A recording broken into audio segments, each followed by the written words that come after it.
ভক্তি, আবেগ ও আনন্দের আবহে সিদ্ধেশ্বরী বড়মার পুজোর শুভ সমাপ্তি। গোবিন্দপুর হাউজিংয়ে শেষ দিনের আরতি, অঞ্জলি ও ভোগ বিতরণে উপচে পড়া ভক্ত সমাগম। দক্ষিণ কলকাতার আবাসিক পরিমণ্ডল আজ যেন ভক্তি ও আবেগের মিলনক্ষেত্রে পরিণত হয়েছিল। গোবিন্দপুর হাউজিং এর সর্বজনীন উদ্যোগে আয়োজিত শ্রী শ্রী সিদ্ধেশ্বরী বড়মার পুজোর আজ ছিল শেষ দিন। সন্ধ্যার আরতি, পুষ্পাঞ্জলি ও পুণ্যযজ্ঞের মধ্য দিয়ে মহাসমারোহে সম্পন্ন হল মায়ের আরাধনা। পূজা মণ্ডপে সকাল থেকেই ছিল ভক্তদের আনাগোনা। সন্ধ্যা নামতেই ধূপ, প্রদীপ, শঙ্খধ্বনি ও ঘণ্টার শব্দে মুখরিত হয়ে ওঠে পরিবেশ। আরতির আলোর ঝলকানিতে দেবীমূর্তি যেন জীবন্ত হয়ে উঠেছিল, আর ভক্তদের কণ্ঠে এক সুরে স্তোত্রপাঠের সৃষ্টি হয় এক অনন্য আধ্যাত্মিক আবহ। এই পুজোকে ঘিরে হাউজিংয়ের বাসিন্দাদের মধ্যে ছিল গভীর ভক্তি, শ্রদ্ধা ও আবেগের প্রকাশ।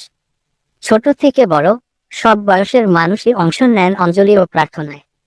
অনেকের চোখে মুখে ধরা পড়ে মায়ের প্রতি অগাধ বিশ্বাস, কৃতজ্ঞতা এবং আনন্দঘন আবেগ। পুজোর সমাপনী পর্বে অনুষ্ঠিত হয় ভোগ বিতরণ। এলাকার পৌর প্রতিনিধিত্বকারী মৌসুমী দাস নিজ হাতে ভক্তদের মধ্যে প্রসাদ বিতরণ করেন। তার উপস্থিতিতে অনুষ্ঠানের মর্যাদা আরও বৃদ্ধি পায় এবং তিনি সকলের মঙ্গল ও শান্তি কামনা করেন। স্থানীয়দের মতে, এই পুজো শুধুমাত্র একটি ধর্মীয় অনুষ্ঠান নয়, এটি তাদের মিলন মেলা, সংস্কৃতি ও পারস্পরিক বন্ধনের প্রতীক।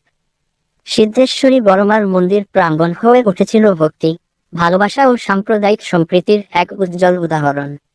পুজোর শেষে হাসিমুখে ভোগ গ্রহণ, পরস্পরের কুশল বিনিময় এর মধ্য দিয়ে এক আবেগঘন পরিসমাপ্তি ঘটে এই বছরের আয়োজনের। উপস্থিত সকলের মুখে ছিল একটাই অনুভূতি, মা আছেন, মাই আমাদের আশ্রয়।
অনেক দিনের আপনাদের আশা আকাঙ্ক্ষা এই যে মন্দিরটা, এই যে এইটার প্রতিফলন সম্পর্কে কিছুটা অভিমত প্রকাশ করেন।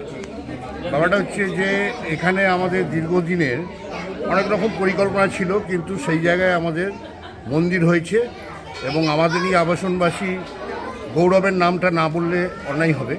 গৌরবই হচ্ছে মেন উদ্যোক্তা, সেইটা করেছে। তবে এটা আমি বারবার বলেছি যে জাগ্রত ঠাকুরের জায়গা তখনই হবে যদি এখানে পুজো অর্চনা হয়, নইলে মন্দির মন্দির থাকবে কিন্তু জাগ্রত হবে না। জাগ্রত করতে গেলে আমাদের হিন্দু ধর্মের বেশিরভাগ হচ্ছে যে সমস্ত পার্বণগুলো হয় সেগুলো সব মেয়েদের, যার জন্য মেয়েদের যদি কিছু করতে হয় মেয়েদের এগিয়ে আসতে হবে। এখানে বাড়ির বউয়েরা, মেয়েরা তারা আছে। তবে এখন যা আমরা দেখছি হিন্দু সনাতন ধর্মের যেভাবে অবক্ষরণ হচ্ছে, সেই জায়গায় দাঁড়িয়ে এই যে চিন্তাধারা, এটা আমি ধন্যবাদ জানাই তাদের। এবং এখানে কমিটিও আমাদের পাশে রয়েছে এবং কমিটিও এই উদ্যোগ নিয়েছেন এবং যার জন্য আজকের এই মন্দিরটা আমাদের তৈরি হয়েছে এবং আমরা খুব খুশি। কালকের থেকে মনে হচ্ছে জাগ্রত হয়েছে, মা এসেছে, মায়ের পুজো হচ্ছে, সবাই আমরা এক জায়গায় মিলিত হয়েছি, তার জন্য আমাদের খুবই ভালো লাগছে। এই মিলিতটা একভাবে আমাদের হতে পারি না, এই যে একটা পুজোর মাধ্যমে আমরা এক জায়গায় হয়েছি বা একসঙ্গে সবাই পরিবার মিলে আসছি, কথাবার্তা বলছি, বসছি, এগুলোই ভালো লাগছে। মাকেও মনে হচ্ছে মা পূজিত হয়ে মা জাগ্রত হয়েছে। তো নামটা যারা ভক্তরা রয়েছে তাদের আমরা চাইবো সবাই আসুক, মাকে দর্শন করুক, মা তবেই আমাদের আরও জাগ্রত হয়ে উঠবে। সবার হ্যাঁ, এটা সত্যি গর্বের ব্যাপার। সেই নৈহাটি যেতে হয়, নৈহাটি এখন যেতে হবে না, এখন গোবিন্দপুরে এলেই বড় মাকে দেখতে পাবে। এটাই আমাদের ভালো লাগছে। আপনার নাম? আমার নাম শর্মিলা রায়।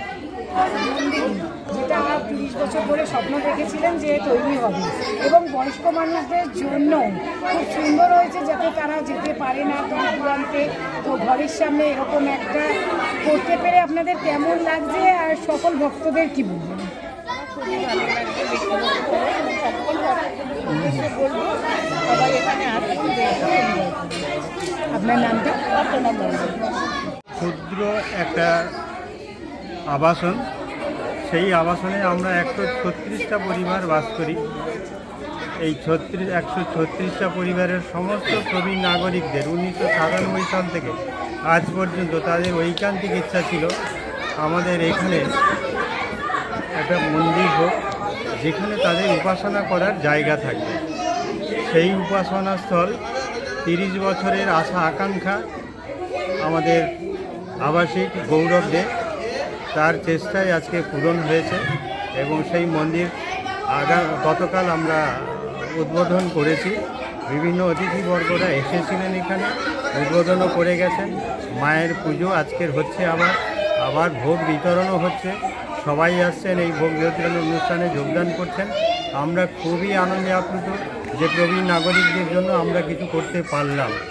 যারা এই আবাসনের বাইরে যাদের কোনো ক্ষমতা ছিল না যাওয়ার, তারাও মায়ের কাছে বা ভগবানের কাছে তাদের উপাসনার জায়গা, তাদের উপাসনার মাধ্যমে ভগবানকে নিবেদন করতে পারবেন এবং সংসারের মঙ্গলের জন্য, আবাসিকগণের মঙ্গলের জন্য তারা এখানে তাদের মনের আবেগ, মনের প্রার্থনা জানাতে পারবেন। এবং এতেই আমরা চেষ্টা করব যে শুধু আমার গোবিন্দপুর আবাসিক নয়, এই গোবিন্দপুর আবাসন নয়, নৈহাটিতে যেতে যে মানুষের শ্রম হতো বা কষ্ট হতো, সেই কষ্টের কিছুটা লাঘব হবে এই অঞ্চলের মানুষদের, বিশেষ করে প্রবীণ নাগরিকদের, যাদের ক্ষমতা নেই এই আবাসনের বাইরে যাওয়ার।